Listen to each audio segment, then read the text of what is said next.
আমার নবীর চোখের পানি জামা কাপড় ভিজে গেছে। রে জিবরাইল, আমি আল্লাহর বন্ধু বলে, আমি আল্লাহর হাবিব বলে গো, আমি আল্লাহর দুস্ত বলে উহুদ পাহাড় স্বর্ণ বানাইয়া নিচের চাক্কা লাগাইয়া আমার পিছে পিছে ঘুরাবে, প্রয়োজন হলে স্বর্ণ বিক্রি করে আমার চাহিদা পূরণ করব। রে জিবরাইল, আমি জানতে চাই রে, আমার গুনাহগার এতিম গরিব উম্মতেরা না খাইয়া কষ্ট করলে উহুদ পাহাড় আমার উম্মতের পিছে পিছে ঘুরবে নি রে? জিবরাইল বলেন না, আপনার উম্মতের পিছে উহুদ পাহাড় স্বর্ণ হইয়া ঘুরবে না। আমার নবী কান্দে, জিবরাইল রে, যেই বাজেট আমার উম্মতে পাবে না, এই বাজেট আমি রাসূল নিতে রাজি না। এই নবীর পক্ষে যাওয়া বলুন আমাদের দরকার আছে কিনা? আজকে নবী মদিনায় শুইয়া 24টা ঘন্টা আপনার আমার জন্য নবী কাঁদতেছে, একটা সময় নবী ঘুমায় না।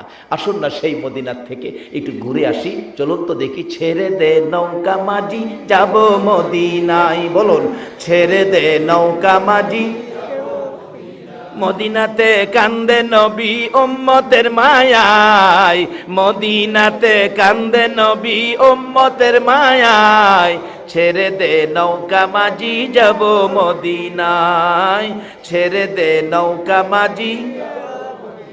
নবী মদিনাতে আছে শুইয়া, গুনাহগার উম্মতের মায়া। মদিনাতে আছে শুইয়া, গুনাহগার উম্মতের মায়া। সেই নবীরই প্রেমে সবাই পাগল হও না, সেই নবীরই প্রেমে সবাই পাগল হও না। ছেড়ে দে নৌকা মাঝি যাব মদিনা, ছেড়ে দে নৌকা মাঝি। আল্লাহ নামের বর্ষা করি, সারলাম নবীর প্রেমের তরি। আল্লাহ নামের বর্ষা করি, সারলাম নবীর প্রেমের তরি। দয়াল নবীর রওজা খানি আমায় দেখাও না, দয়াল নবীর রওজা খানি আমায় দেখাও না। ছেড়ে দে নৌকা মাঝি যাব মদিনা, ছেড়ে দে নৌকা মাঝি। বলতেছিলাম কেন যাবেন না, কেন এই নবীর উম্মত হইয়া আমার আল্লাহর জান্নাত পাওয়ার জন্য ব্যবসা করবেন না? কেন নবীকে ভালোবাসবেন না? কেন নবীর পক্ষে যাবেন না? আমার আল্লাহ যদি এক নবীর ভালোবাসায় এত কিছু করতে পারে, এই নবীর উম্মত হইয়া নবীর পছন্দের রাস্তায় যাওয়া বলুন আমাদের দরকার আছে কিনা? আরে কবরে গেলেও তো এই নবীর রাস্তা দিয়ে যাওয়া লাগে। আমাদের এলাকায় একটা আঞ্চলিক ভাষা আছে, কার কারণে খাসলা বান্দি ঠাহুর চিনস না, যার উসিলায় সব পাইলা তারে চিনো না। সর্বপ্রথম কবরের বিপদে আগে পরিচয় দিতে হবে নবীর। নবীর পরিচয় ব্যতীত কোন পরিচয়ের রেহাই নাই, কোন পরিচয়ে রেহাই হবে না। সেই নবী যদি আপনার আমার জন্য এত কান্দা কাঁদতে পারে, নবীর পক্ষে আমাদের কিছু করা দরকার আছে কিনা? বলতেছিলাম আমার নবী কান্দে গো, ওই মদিনার পাহাড় নিরিবিলি জায়গায় সেজদায় পড়ে কান্দে। কথাটা খেলা ছিল আপনাদের, সেজদাই পরে কান্দে। মসজিদে নববীর মুসল্লিরা তালাশে বেরিয়ে গেল, মদিনার মহিলারা পর্যন্ত নবীর ভালোবাসায় নবীর পাগল হইয়া গো। মদিনার ইতিহাস লেখে রান্না বাড়া বন্ধ হয়ে গেছে, কেউ রান্নাঘরে যায় না, শুধু কান্দে মহিলারা, একজনের গলায় আরেকজনে ধরে।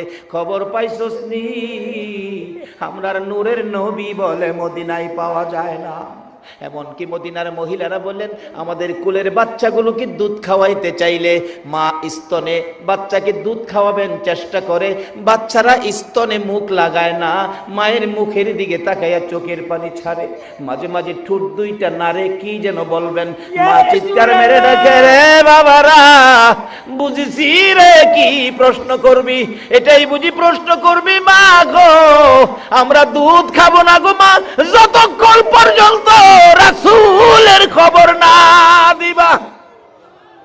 মার কুলের শিশুরা পর্যন্ত ওই দিন মদিনায় নবী হারা হইয়া স্তনে মুখ লাগায়। একটা দিন পার হয়ে গেল, সারা দিন কারো চুলায় আগুন নাই, শুধুমাত্র পাগল পাগল হইয়া গো মদিনার নবীর উম্মত গুলো ঘুরতেছিল। এবার কে দেখবে গো?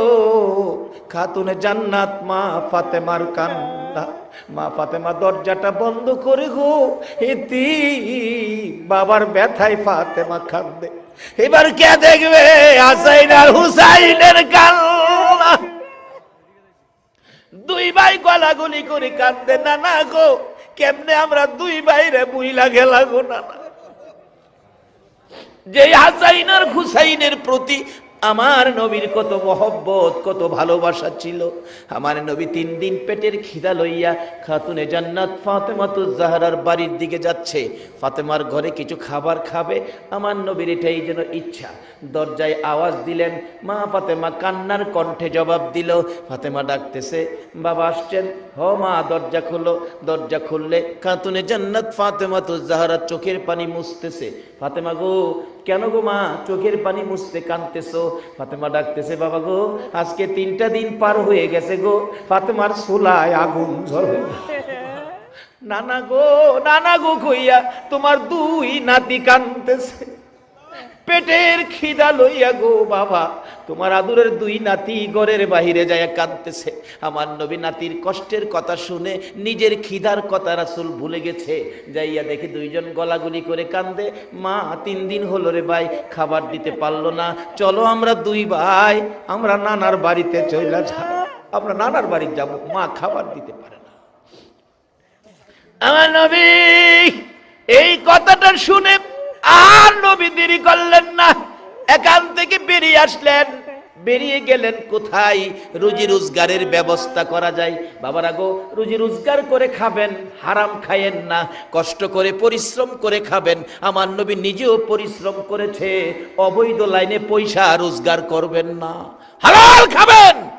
হালাল ব্যক্তিকে আমার নবী সুপারিশ করে জান্নাতে নেবে। নবী নিজে একটা ইহুদির খেজুরের বাগানের পাশে গিয়ে ডাকতেছে, ইহুদি তোমার খেজুরের বাগানে কাজের লোক রাখবা? ইহুদি কয়, চেহারা দেখিয়া হায় হায় আপনার এত সুন্দর চেহারা, মনে হয় ভালো মানুষের সন্তান, ভদ্রলোকের সন্তান হবেন, বংশধারী লোক, মনে কোনোদিন কাজ কাম করেন নাই, আপনি কি পারবেন কাজ করতে? রাসূল কয়, হ্যাঁ পারবো। কি কাজ দিয়েছে? কিতাব লেখে মাটির কুয়ার থেকে পানি উঠাইয়া খেজুর গাছের গুড়ি দিব।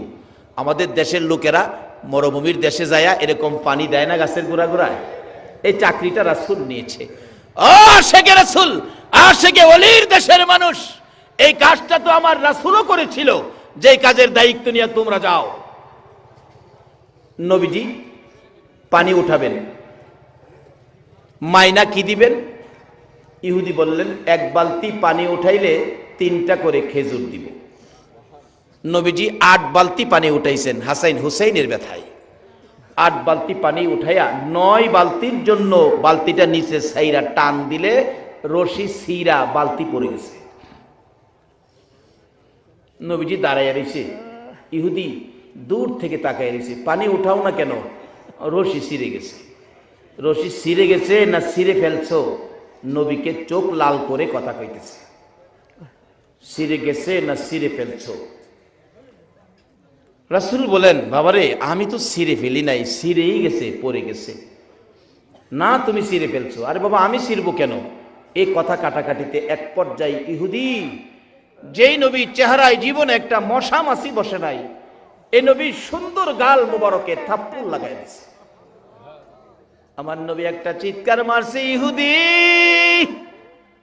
3 দিন পর্যন্ত খাবার নাই রে, আমার গালে থাপ্পড় দিছস, তোর হাতে ব্যথা পাইছস নি?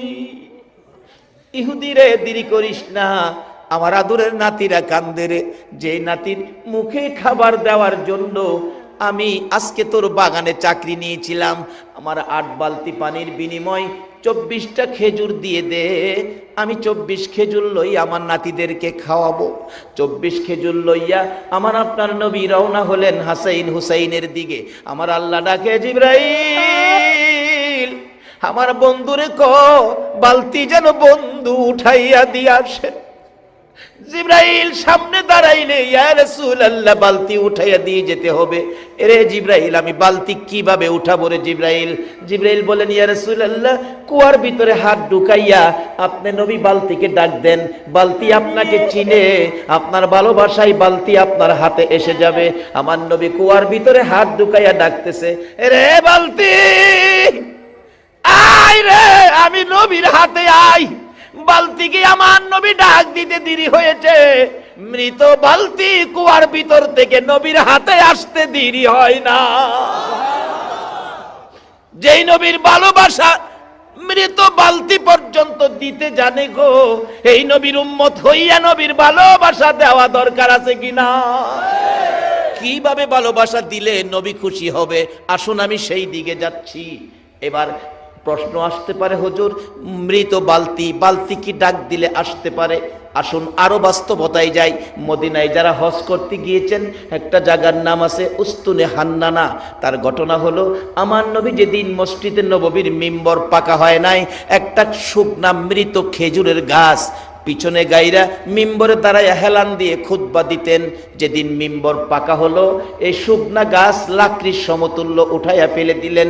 নবী খুতবা দিবেন জুমার দিন, শোনা যায় নবীর কানে আওয়াজ আসতেছে, কে যেন কাঁদতেছে মা বাবা হারা এতিমের মতো। আমার নবী বলেন, সাহাবীরা রে দেখ কে কান্দে রে। না হুজুর কেউ তো কান্দি না আমরা, রাসূল পাইলে আমরা কাঁদবো কেন? না তালাশ করে দেখ, আমার কানে কান্নার আওয়াজ আসতেছে। সাহাবীরা তালাশ করে দেখে মৃত শুকনা খেজুরের গাছ আমার নবীর ভালোবাসায় কান্দে। হুজুর মরা গাছ দিয়ে কাঁদতেছে। পৃথিবীর কোন আলেম অস্বীকার করার ক্ষমতা নাই যে নবীর ভালোবাসায় মরা গাছ কান্দে। আজকে সেই নবীর পক্ষে আপনারা বসে আছেন। যদি এই রাত্রের মাহফিল আল্লাহ পছন্দ করে কবুল করে, এর বিনিময় নাজাতের ফয়সালা আপনাদের হয়ে যাবে। হাশরের ময়দানে আখিরি নবীর উম্মতের জন্য আল্লাহ পাক খালি সুযোগ খুঁজবেন, কোন সুযোগে কোন উসিলাতে আপনাদেরকে মাফ করে দিবেন। কারণ নবী যে 63 বছর জিন্দেগি আমাদের মাফের জন্য নবী কাঁদছে। রাসূল বলেন, গাছটাকে নিয়ে আসো। নিয়ে আইছে। হুজুর এই তো উস্তুনে হান্নানা। রাসূল জিগায়, এ উস্তুনে হান্নানা, ও মৃত খেজুরের গাছ, তুমি তো মৃত গাছ, তুমি কাঁদতেছো, কি ব্যাপার, কি তোমার দুঃখ? মৃত খেজুরের গাছ বলে, ইয়া রাসূলুল্লাহ এতদিন আপনার পিঠ মুবারকের সাথে আমি লাইগা থাকতাম, আজকে যে মিম্বর পাকা হওয়াতে আমাকে সরাইয়া দিলেন, আমাকে দূরে ফালাইলেন, রাসূলের বিরহের ব্যথায় আমি মরা গাছ কাঁদতেছি।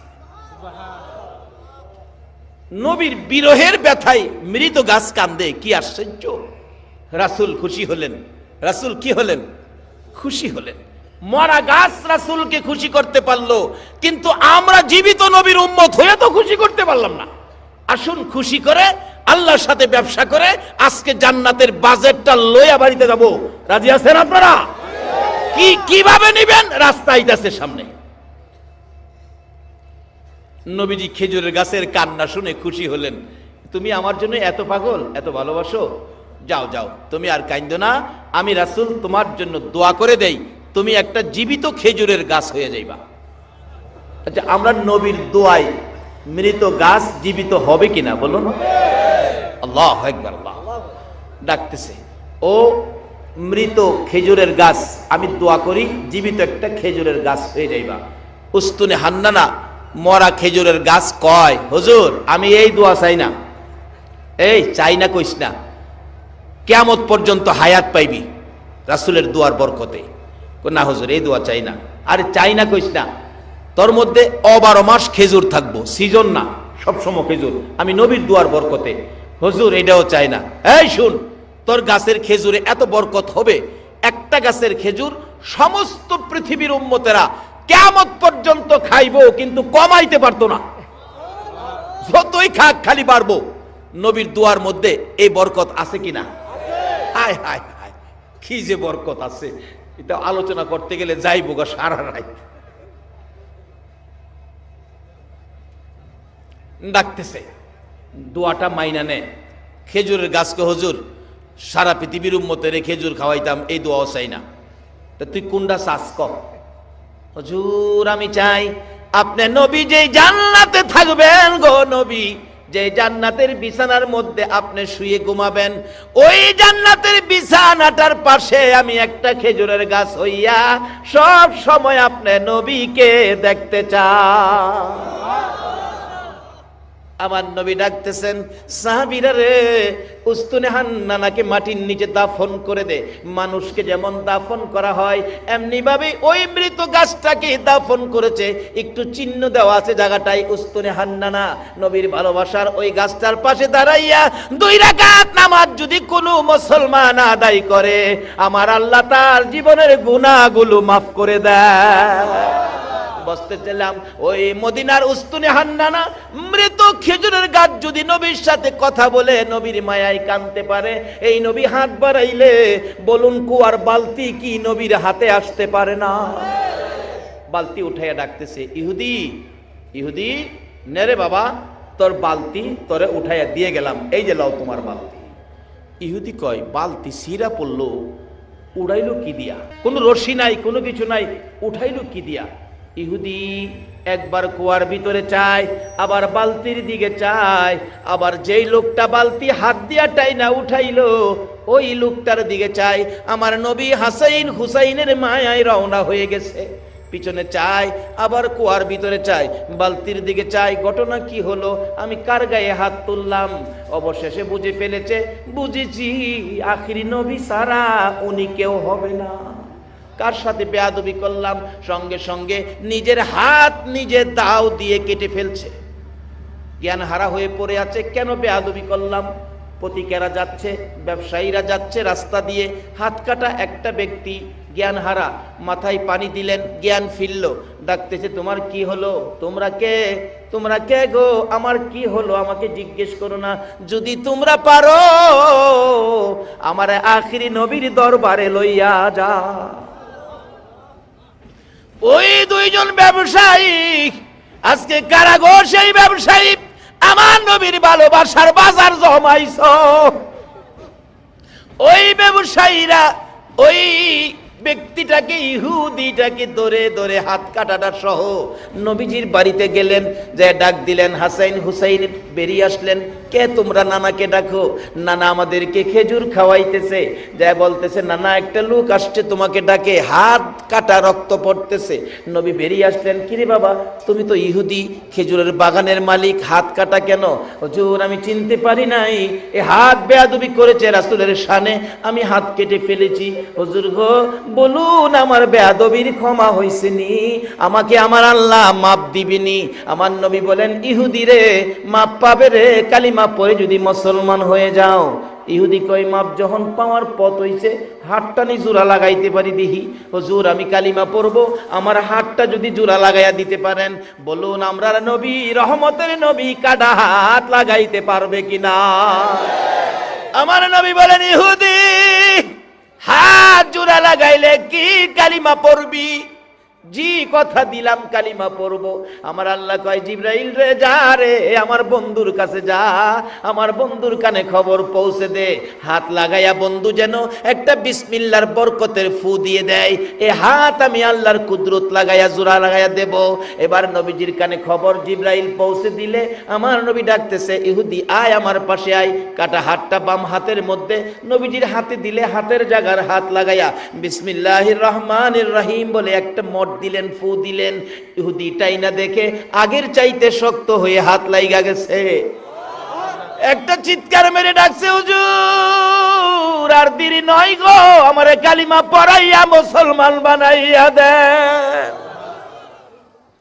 বলুন যারা নবীর কালিমা পড়ে মুসলমান হইতে পেরেছে, তাদের জীবন ধন্য হয়েছে কিনা? বাবারে, আজকে যারা নবীরে চিনছে এখনো নবীর পাগল। এই জানুয়ারি মাসের 2 তারিখ ব্রাহ্মণবাড়িয়া জেলার বাঞ্ছারামপুর থানায় সলিমাবাদ গ্রামে একটা মাহফিলে একজন হিন্দু ছেলে স্টেজে উঠে বলতেছে, হুজুর আমাকে কালিমা পড়ায়া আমরা আখরি নবীর উম্মত বানান। যে স্টেজে উঠে এই কথা বলছে, প্যান্ডেলে হাজার হাজার মুসলমান আনন্দে আত্মহারা। একজন হিন্দু ভদ্রলোক আমাদের ইসলামে আসবে, মুসলমান হবে, তারা আনন্দে সকলে হাততালি দিতে শুরু করেছে। অথচ ইসলামী অনুষ্ঠানে হাততালি দেওয়া ঠিক না, আমি বাধাও দিলাম না। তারা যে খুশি হলো একজন ভাই আমাদের মধ্যে আসতেছে, খুশি। অবশেষে কালিমা পড়ে মুসলমান হওয়ার পর বলতেছে ছেলেটা দাঁড়ায়া, আমার তো কিছুই নাই, আমি সব ছেড়ে আইছি, শুধু গায়ে শার্টটা আছে, শীতে কাঁপতেছে। দেখলাম ভাই হিসাবে মুসলমানের কত দরদ, কত মায়া, কত মহব্বত। আমাদের নবীর উম্মত তুমি, তোমার কষ্ট থাকবে না। কেউ গায়ের জ্যাকেট খুইলা, কেউ চাদর, কেউ মাফলার, কেউ পাঞ্জাবি, টাকা পয়সা টাল পড়ে গেছে। এই তো মুসলমান। অথচ এমন এক সময় ছিল একজন মুসলমান কালিমা পড়লে তার উপর নির্যাতন আগুনে জ্বালায়া দিত। আর আজকে আখিরি নবীর উম্মত কত সুন্দর ব্যবহার করে। নবীর ইসলাম কত শান্তি, কত সুন্দর, কত শৃঙ্খলা, কত সুখ, কত সুন্দর বিধান। একজনের প্রতি আরেকজন ভাই হিসাবে সব টাকা পয়সা অনেক। একজনে বলে আজ থেকে তোমাকে আর রোজগার করে খাইতে হবে না, আমার বাড়িতে তুমি খাইবা। ছেলেটা বলল না, আমি গরিব হলেও আমি রিক্সা চালাইতে পারি, আমি রিক্সা চালায়া খাবো, কারো কাছে হাত পাতবো না। শুধু তাই নয়, অনেক হিন্দু মুসলমান হয়েছে, আমি নিজেও করেছি। কিন্তু সবচেয়ে বড় আকস্মিক একটা ব্যাপার, একজন খ্রিস্টানকে একদিন কালিমা পড়িয়েছি। খ্রিস্টানরা মুসলমান হইতে আসে না, বরঞ্চ তারা আরো টাকা পয়সার বিনিময় মুসলমানকে খ্রিস্টান বানায়। কালীগঞ্জ থানার আরিখলা এলাকার ওই এলাকায় বহুত খ্রিস্টান আছে। তার ভাই খ্রিস্টান সমিতির সেক্রেটারি। ওই যুবকটা নাকি আমার ক্যাসেট শুনছে, আখিরি নবী, উম্মতের জন্য এত মায়া, উম্মত ছেড়ে নবী বেহেশতে যাবে না, আর আখিরি নবীর উম্মতের ইজ্জত সম্মান কত। এই অবস্থা শুনে, ক্যাসেট শুনে, হ্যাঁ, বৃহস্পতিবার বিকালে আইসা বৈরব বাসস্ট্যান্ড মসজিদে পড়ছে। আইসা ডাকতেছে, হুজুর আপনি কি তুফাজ্জল? বলে হ, আমাকে কালিমা পড়ায়া মুসলমান বানান, আমি একজন খ্রিস্টান। আমি বললাম দেখো, এগুলি আন্তাজি আমি করতে রাজি না। আবার কোন আইনের পেছো পড়ি। কালকে শুক্রবার জ্ঞানী গুণীরা, বুদ্ধিজীবীরা, অনেক মুরব্বীরা আসবেন জুমার নামাজে, ওই সময় তোমাকে সবার সাথে পরামর্শ করে কালিমা পড়াবো।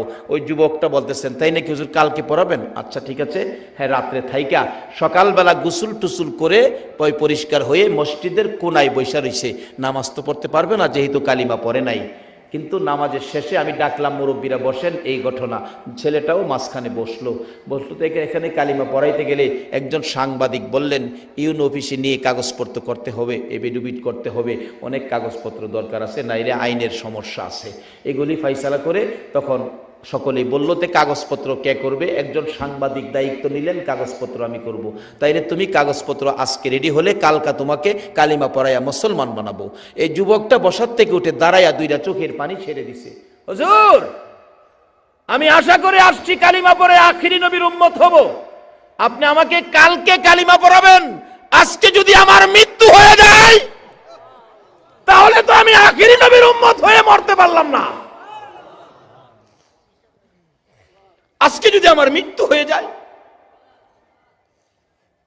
ও যুবক, তোমাদের মতো যুবক খ্রিস্টান ছেড়ে, হিন্দু ধর্ম ছেড়ে আমাদের নবীর উম্মত হইয়া মরতে চায়, আর তোমরা সেই নবীর উম্মত হইয়া সুদ খাও, ঘুষ খাও, মনে যা চাই তা করো।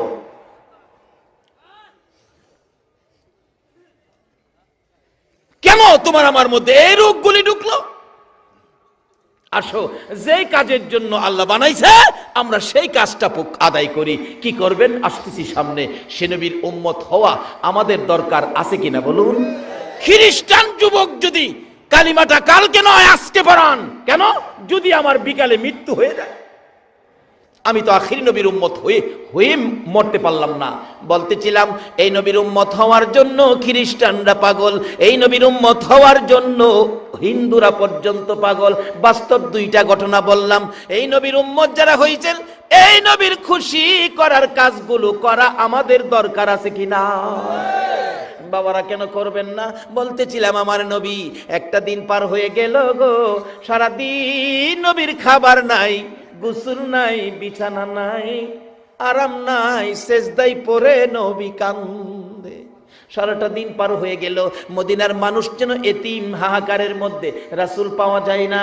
একটা রাত পার হয়ে গেল, কারো চোখে ঘুম নাই, নবীর চিন্তায়। 2 দিন পার হয়ে গেল, শুধুমাত্র কান্না মদিনায়। 3 দিন যেদিন পার হয়ে যায়, আবু বকর ওমরের জীবনী লেখে, তারা 2 জন কাঁদতে কাঁদতে একবারে মদিনার শেষ প্রান্তে যাইয়া দেখে এক জাক রাখাল বসে বসে কি যেন তারা চিন্তা ভাবনা করছে।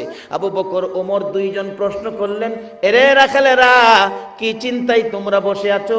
আমাদের একটা চিন্তা নিয়ে ঘুরতেছি, সমাধান পাই না, তোমরা আবার কোন চিন্তায় ঘুরো? রাখালেরা ডাকে, এরে ভাই, আপনারা কে, কোত্থেকে আসছেন? আবু বকর বলেন, আমি আবু বকর, পাশে আমার ভাই উমর রে, আমরা মদিনার শহর থেকে আসছি, গ্রাম এলাকায় মদিনার শহরের মেহমান আমরা। কেন আপনারা শহর থেকে গ্রামে আসছেন? রাখালেরা, আজকে 3টা দিন পার হয়ে যায় রে, আমাদের দয়ার নবী, মায়ার নবীর খবর পাই না। রাখালেরা রে, এই এলাকায় তোমরা থাকো, আমাদের দয়ার নবী, মায়ার নবীর খবর জানোনি? রাখালেরা একজন আরেকজনের মুখের দিকে তাকাই। রাখালেরা ডাকতেছে, মায়ার নবী তো চিনি না, দয়ার নবী তো চিনি না। ও রাখালেরা পরামর্শ, যারা বসছিল সবাই বলতেছে, এরে আবু বকর উমর, ও মদিনার শহরের মেহমান, আমরা মায়ার নবী চিনি না, দয়ার নবী চিনি না রে। আজকে 3টা দিন পার হয়ে যায়, ওই পাহাড়টার নিচে রে একটা সোনার মানুষ, নূরের পুতুল, পূর্ণিমার চাঁদের মতো চেহারা রে। আজকে 3টা দিন পার হয়ে যায় রে আবু বকর উমর, ওই লোকটা সেজদায় পড়ে উম্মতি উম্মতি বলে কান্দে রে। আবু বকর উমর, আল্লাহর কসম করে বলি, আমাদের বেড়া বকরি দুম্বা গুলো ওই লোকটার পাশে যাইয়া তার ব্যথায় ব্যতীত হইয়া কান্দে রে। 3টা দিন পার হয়ে যায়, একদিনও ঘাস পানি খাওয়াইতে পারি না, তাই আমরা পরামর্শে বসেছিলাম, এখান থেকে বেড়া বকরি দুম্বা গুলো সরিয়ে নিয়ে যাব। আমরা কিছুক্ষণ আক্রমণ করেছি, তাদের গায়ে আঘাত করেছি। আবু বকর উমর রে, এটা কেমন ব্যক্তি রে, বেড়া বকরি দুম্বা গুলো মার খাইতে রাজি রে, ওই লোকটার কাছ থেকে সাইরা যাইতে রাজি না। আবু বকর উমর 2 জন মিলে একটা চিৎকার মারলেন, ভাই, যার ভালোবাসাই বেড়া বকরি দুম্বা কান্দে, যিনি সেজদায় পড়ে উম্মতি উম্মতি বলে কান্দে, আমাদের রাসূল ছাড়া কেউ হবে না। বলুন, পৃথিবীতে এমন কোন দলের নেতা নেত্রী আছে তার দলের মানুষের জন্য 3 দিন পর্যন্ত না খাইয়া সেজদায় পড়ে কাঁদছে? পারবেন কি এ প্রমাণ দিতে? একজনই শুধু কান্দে উম্মতের ব্যথায়, যার ভালোবাসায় আজকে বসে আছেন। আরে দয়ালো নবী, প্রেমের ছবি আর আসবে না জগতে, আমার দয়ালো নবী, প্রেমের আর আসবে না। হাসর দিনে উম্মত বিনে, হাসর দিনে উম্মত বিনে, যাবে না নবীজি বেহেশতে, দয়ালো নবী, প্রেমের ছবি আর আসবে না জগতে, আমার দয়ালো নবী, প্রেমের ছবি আর আসবে না। আবু বকর ওমর 2 জনে মিলে নবীর দিকে দাঁড়ায় ডাকতেছে, নবী গো, মাথা উঠান, উম্মতের জন্য কান্দেন, আমরা সব নেকি আপনার উম্মতের জন্য দিয়ে দিলাম। নবী মাথা উঠায় না। নবীর ইচ্ছা হলো আল্লাহর পক্ষ থেকে ঘোষণা আসবে, তাইলে মাথা উঠাবো। যেই নবী উম্মতের ফায়সালা ছাড়া 3 দিন কায়দাও মাথা উঠাইতে রাজি না, এই নবীকে খুশি করার কাজ আমাদের করা দরকার আছে কিনা বলুন? এই নবীকে খুশি করে যেই কাজ করবেন, এর বিনিময়ে আল্লাহর সাথে ব্যবসা হবে। যেমন ব্যবসা করেছে সুমাইয়া, আল্লাহকে খুশি করে জান্নাত নিয়ে নিছে তো, কিন্তু আমরা জান্নাত নিতে পারলাম কিনা? আসুন কিভাবে নিব। ব্যবসা করতে গেলে নবীজি একটা হাদিস দিছে, ব্যবসা করতে গেলে আগে মাহাজনের সাথে সম্পর্ক করতে হবে।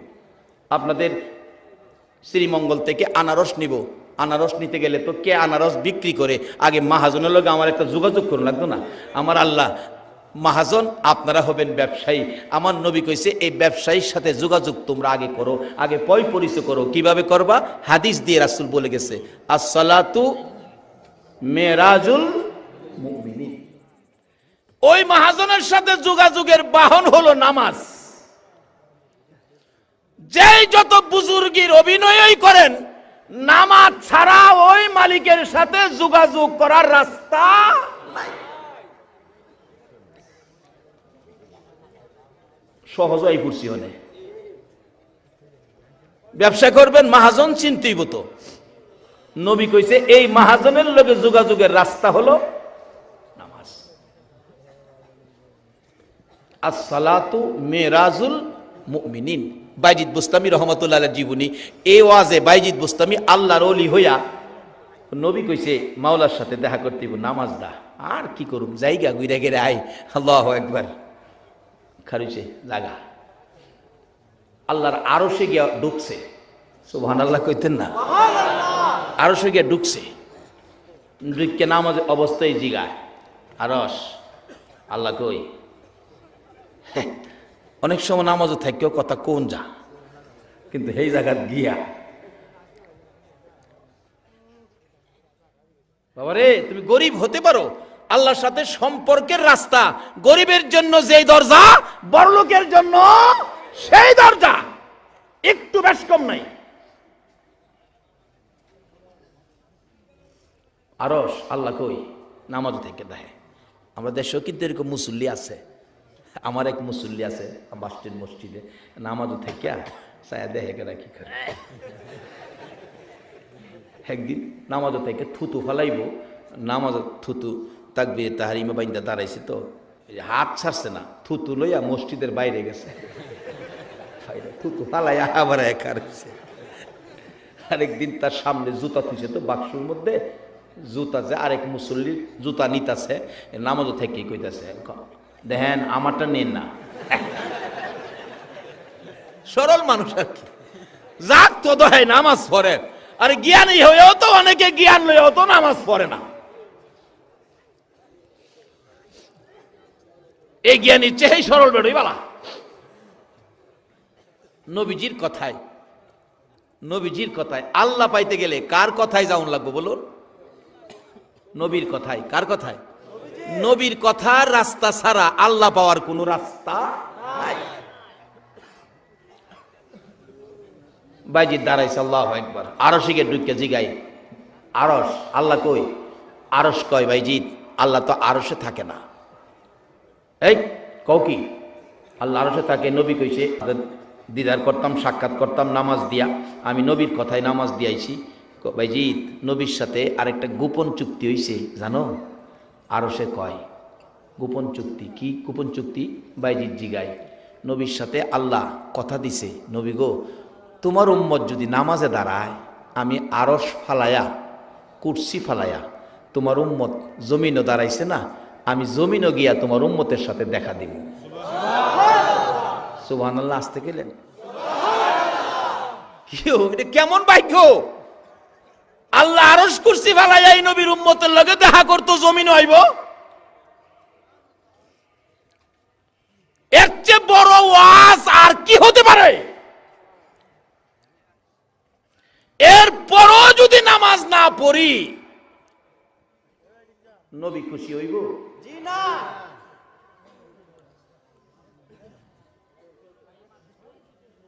বাবারা, আমরার ব্যবসা নামাজের মাধ্যমে আগে মালিক চিনা লই, আগে মালিকের লগে সম্পর্ক করি, মাহাজন চিনা লই।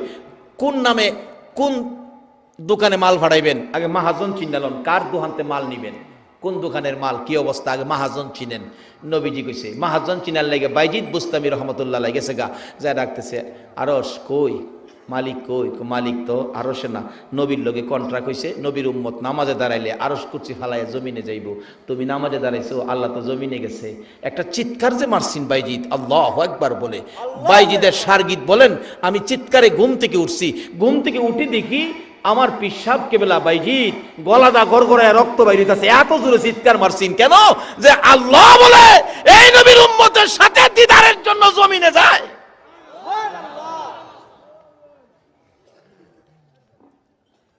এই নবীর উম্মত নামাজই পড়ে না।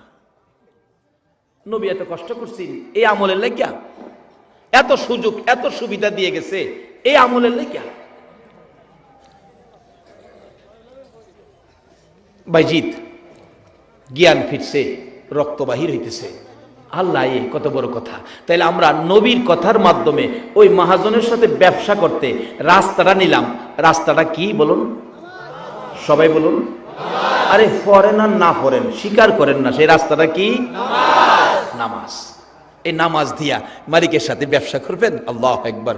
এক হিন্দু ভাই তার গরিবী অবস্থায় দিন কাটে, হিন্দু ভদ্রলোক গরিবী অবস্থায় দিন কাটে, গরিব মানুষ, আগেকার দিনের ঘটনা। তখন তো মানুষ এমন অভাবে ছিল, এই চারদিকে মুসলমান, মাঝখানে একটা ফ্যামিলি মিস্ত্রির কাজ করে হিন্দু, সে কষ্ট করে। কিন্তু পার্শ্ববর্তী একটা বাড়ি ছিল, একজন আল্লাহর ওলি। আল্লাহর ওলি কয় সব কিছুর ফাইসালা আল্লাহ দিবে, সুখ শান্তির মালিক আল্লাহ। হ্যাঁ, এগুলি হুনে হুনে একদিন বিবির সাথে পরামর্শ করে, বিবি আল্লাহ বলে সুখ শান্তির মালিক, সব বলে আল্লাহ দিব, তো ল আমরা মুসলমান হয়ে যাই, আর কষ্ট আর কত করুন। দুইজনে মিলে আল্লাহর ওলির হাত ধরে বাচ্চা কাচ্চা সহ কালিমা পড়ে মুসলমান হয়ে গেছে। মুসলমান হইয়া অন চিন্তা করে আল্লাহ কি এমনই দিব, আল্লাহর কাজ না করলে দিব। মহিলা কইতাছে, কেমন মহিলা ও, স্বামীরে পরামর্শ, আল্লাহর কাজ করুম কেমনে? আল্লাহকে খুশি করার কাজ হইল নামাজ। নামাজ তো জানি না, আমরা হিন্দু মানুষ মুসলমান হয়েছি, নামাজ তো জানি না, কেমনি পড়ুম? তো কাজ তো করতেইব। করতে যাও, মালিকের কাজ করবার লাগে ঘরতে বাইরে যাও। বিবি হাতের মধ্যে ব্যাগ দিয়া দিছে স্বামীরে। স্বামী একেবারে শ্রীমঙ্গলের জংলাত, যেন মানুষের যাই ঝামেলা নাই, জংলাত না গিয়া শেষ দেয় ফিরে রাহে, মাবুদ গো আমি তো নামাজ জানি না, এবাদত কেমনে খুশি করুম কিচ্ছু জানি না, শুধু কালিমাটা পড়ছি, তোমার আখিরি নবীর এই রক্ত মাখা কালিমাটা পড়ছি। এখন আমি সেজদাত পইরা তোমারে ডাকতাছি, 70 বছর বয়স হয়েছে, তোমারে ডাকছি না, আজগা সারাদিন তোমারে ডাকি। আল্লাহ আল্লাহ গো, তো আল্লাহ তুমি খুশি হইছ নি? সন্ধ্যার সময় খালি ব্যাগে বাইতাইছি, বিবিজি গাই মালিকের কাজ করছো না? করছি তো। মালিকের কইলা না কিছু দিত? ওই ভদ্রলোক কইতাছে, বিবি 70 বছর কাজ করছি না, একদিন কাজ কইরা মালিকের কাছে কেমনে কমু? আমারে খাউন দাও। আমার লজ্জা করছে, আমি কইছি না। যদি মালিকে জিগাই কিরে একদিন কাজ করে খাউন চাই বই রইছস, আমি জব দেম কি? এর লাগে আমি কইছি না। দ্বিতীয় দিন একই অবস্থা, ব্যাগ টেক দিয়ে দিছে, তেলের বোতল শিশি টিশি দিছে, তেলও নিয়ে আইসো মালিকে দিলে। সারাদিন সেজদাই পরে কানছে, সন্ধ্যার সময় খালি ব্যাগে বাড়িতে আইছে, কিচ্ছু আনছে না। বিবি কয় কি ব্যাপার, বাচ্চা কাচ্চা খাইছে না, কিছু আনো নাই? মালিকের কাজ করো নাই? কাজ করছি। মালিক দেয় নাই কিছু? মালিক একটা চাইছি না বিবি, 2 দিন কাজ কইরা কেমনে সামু, লজ্জা করছে। পরের দিন কইছে, স্বামী বাচ্চাগুলি ছোট, খায় না কিছু, পেটে খিদা, আজকা কিছু চাইও। 3 দিনের দিন কান্দাকাটি করে বাড়িতে আইবো, এখনো ভাবতেছে আমি কেমনে কমু, 3 দিন কাজ করে মালিকরে, 70 বছর কাজ করছি না, 3 দিন কাজ করে মাইনাটা কেমনে সামু?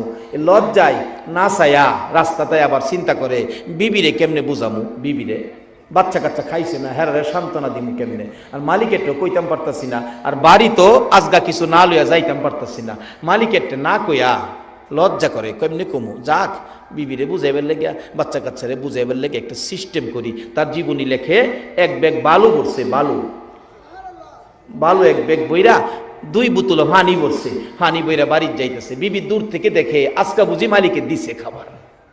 দেখা যায় ব্যাগ ভর্তি, বাচ্চাদেরকে দেখাইতেছে, দেখ তোর বাবা মালিক কেমন মালিক আমরা রে, দেখ 3 দিনের কাজে 1 ব্যাগ ভর্তি খাবার দিছে। বাচ্চাগুলি খুশি। আমার আল্লাহ রাগে জিবরাইল রে, এই নিষ্পাপ বাচ্চাগুলো তাদের মনটা খুশি রে, আমি খাবারের ব্যবস্থা করেছি। আজকে যদি খাবার যদি এই বালুর ব্যাগে না হয় খাবারের ব্যবস্থা, আমি আল্লাহর কলঙ্ক হইয়া যাইব। জিবরাইল যা রে, জলদি করে যা, ওই আমার বান্দা আমার গোলামের বালুর ব্যাগটুকুন তার বিবির হাতে দেওয়ার আগে আগে তুই জিবরাইলের হাতটা লাগাইয়া দিস, আমি আল্লাহর কুদরতে এই বালু আটা বানাইয়া দিব। ব্যাগের মধ্যে কি কি কি বলুন? আল্লাহ পারবনি বালু আটা বানাইতো? মুসলমান আসো না, সেই জায়গায় ব্যবসা করো না। যদি বিশ্বাস করতে কষ্ট হয়, আসুন ওমর ফারুক রাদিয়াল্লাহু তাআলা আনহুর জীবনী যাই। ওমর যখন রাষ্ট্রপতি, আইন করে দিয়েছে অন্যায় করলে সাইজকির আলামু, আইন হলো যে অন্যায় করবে সাইজকির আলামু, অন্যায় করতে পারবে না। রাষ্ট্রপতি হইয়া রাত্রে ঘুরে, কেউ নি অন্যায় করে, রাত্রে রাষ্ট্রপতি ঘুরে। আর অহনের দিনে রাষ্ট্রপতিরা রাত্রে ঘুরবো? রাষ্ট্রপতি রাত্রে ঘুরে, কেউ নি অন্যায় করে। দেখা যায় দূরে একটা মিটি হারিকেন হাতে একটা ব্যক্তি জংলার কাছে যাইতেছে। ওমর দূর থেকে ডাক মারছে, কে ভাই, হারিকেন নিয়ে যাচ্ছ জংলার কিনারে? ভয় পাও না, আমি ওমর আইতাছি। কিতাব লেখে আসলে হেই বেড়া মদ খুর, মদ খাইতে যাইতেছে। একটা কথা আছে না, যে হেনে বাঘের ভয় এখানেই বলে রাইত হয়। যে উমরের বয়ে বাড়ি সাইরা জংলায় যাইতেছে, কারণ উমরে অন্যায় করলে সাইজ কিনে লাইব, হেই বয়ে জংলাই গেছে। আর উমর ওই ডাকটা মারছে, বলুন তো হের ভাইহানা ভাতলা হইছিনি? কাফুল্লতা ঠিক আছে? ওমর যেখানে খাতির জমা যাইতো এখন তাড়াতাড়ি গেছে। কেন? এত রাত্রে জংলার কাছে কোনো বিপদ নি হয়, বাঘ ভাল্লুকে নিয়ে আক্রমণ করে। ওমর বাঘের বিচার করেছে, বলুন আল্লাহু আকবার। বাঘের বিচার পর্যন্ত ওমরে করতেন। বলুন আমরার বুশ কি বেটা ছিল, হ্যাঁ পারবো বাঘের বিচার করত? এর বাপে পারবো? কিন্তু আখিরি নবীর উম্মত যারা আল্লাহর সাথে ব্যবসার কানেকশন মজবুত করেছে, তাদের পক্ষে সম্ভব ছিল বাঘের বিচার করতে। ওমর, লম্বা ঘটনা হেদিকে যাই না, ওমর ডাকতেছে, বাঘ ভাল্লুকের বিপদ হতে পারে, তুমি দাঁড়াও দাঁড়াও আমি আসতেছি। হেই বেড়া মদের বোতল সামনে থইয়া আকাশের ফাইসায় ডাহে, আল্লাহ গো, যেই বিপদের বয়ে আসতাম সেই বিপদ দি, বাঘের বিপদ না উমরের বিপদ। উমর দৌড়ায় গেছে, যায় দে হারকিলটা কাছে, দুইটা মদের বোতল সামনে থইয়া হ্যাঁ কাঁপতাছে। মদের বোতল দেখলে উমরের মেজাজটা কেমন হইতাছে কন্ত? এত রাত্রে ঘুরতেছে অন্যায়ের বিরুদ্ধে, আর হে অন্যায় করতেছে হেন রাত্রে অগমা, এমনি তো মেজাজ গরম। একটা ধমক যখন মারছে, এগুলো কি? হেই বেচারা কাঁপতে কাঁপতে কয়, হুজুর দুধের বোতল। কি এর বোতল? ঘুমাই রেছেন আপনারা? কি এর বোতল? আসলে কি? আর হ্যাঁ কইতাছে কি? উমরের চেহারা দেখে হ্যাঁ সাব ডিভিশন ঠিক নাই। হুজুর দুধের বোতল। এত রাত্রে দুধের বোতল লইয়া কই যাস? হুজুর আমার বোনের অসুখ, বোনের লেগে 2 বোতল দুধ নিতেছি। ওমর কই লেভেলে কই মদ, আর তুই কস দুধ? লেভেলে কই মদ আর কইতাছে দুধ, লেভেলে কই একটা, হ্যাঁ বুঝাইতাছে আরেকটা। এরকম লেভেলে বেশ কম আমরার চরিত্রের মধ্যে আছে না? লেভেলে কই মুসলমান আসরের নামাজ পড়ে বাইরিছে, দুহানো গিয়া 1 মণ চাউলের মধ্যে 35 সের দিয়া বিদায় করছে। আছে না? আছে না চরিত্র? ও বাবা, কেন তুমি এই কাজটা করলা? তুমি জানো না তুমি কত বড় নবীর উম্মত? লেভেলে কই নামাজি, করছে গিয়া চাউলের মধ্যে ছুরি। এই রোগ যাতে আমাদের না থাকে, একটা শর্তের উপর, আমরা আখিরি নবীর উম্মত। বাবার রাত অনেক হয়ে গেছে, আমি শেষ দিকে গেছি, আমি দোয়া করবো আপনাদেরকে নিয়ে। এবার দেখা গেল ওমর ধমক দিলেন, লেভেলে কই মদ আর তুই কইতাছস দুধ? হুজুর দুধ বোনের বাত নিতেছি। ওমর মাথা নিচে করে হাত বাড়াইতেছে, বোতল দুইটা দেখবেন মুখ খুললা আসলে দুধ কিনা। ওই লোকটা ডাকতেছে, প্রভু গো, যার হাতে ধরা পড়েছি তুমি ছাড়া কেউ বাঁচাইতে পারবে না, আমারে বাঁচাও গো আমার আল্লাহ, আমারে বাঁচাও। আমার আল্লাহ কয়, জিবরাইল রে যা, এই মদের 2টা বোতল উমরের হাতে যাওয়ার আগে আগে তোর হাত লাগাইয়া দিস, আমি আল্লাহর কুদরতে মদের বোতল দুধের বোতল বানাইয়া দিব। ওমর দুধের বোতল হিসাবে মদের বোতলের দিকে হাত বাড়াইতেছে। ওই লোকটা দৌড়ায় এসে মদের বোতল নিজের হাতে নিয়ে ডাকতেছে, আল্লাহ গো দিতেছি উমরের হাতে, তুমি আমারে বাঁচাইও। মদের বোতল উমরের হাতে তুলে দিলে, জিবরাইল মাঝখান দিয়ে হাত লাগাইয়া দিলে, উমর মুখটা খুইলা দেখে, আল্লাহর কসম ওই মদের বোতল দুধের বোতল হইয়া গেছে। মদের বোতল যদি উমরের হাতে যাওয়ার আগে আমার আল্লাহ ওই বান্দাকে বাঁচানোর জন্য দুধ বানাইয়া দিতে পারে, বলুন আমার আল্লাহর ইজ্জত রাখতে যাইয়া ওই বালুকে আমার আল্লাহ আটা বানাইতে পারে কিনা?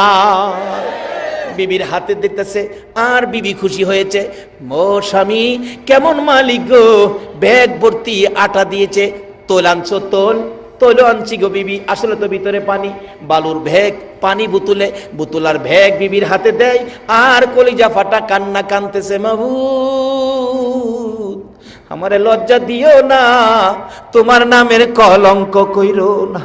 আমার আল্লাহ কয়, জিব্রাইল রে তোর হাতটা খালি লাগাইয়া দে। হাত লাগাইয়া দিলেন জিব্রাইল বিবির হাতে, ওই বালুর ব্যাগ যাওয়ার আগে আগে 1 নাম্বার অস্ট্রেলিয়ার আড়া হইয়া গেছে। এ আল্লাহ কি আছে হনো? বাবা কি চান সব পাইবেন, শর্ত হলো এই মালিকের সাথে যোগাযোগের রাস্তা হলো নবী বলছে নামাজ, আসসালাতু মেরাজুল মুমিনিন।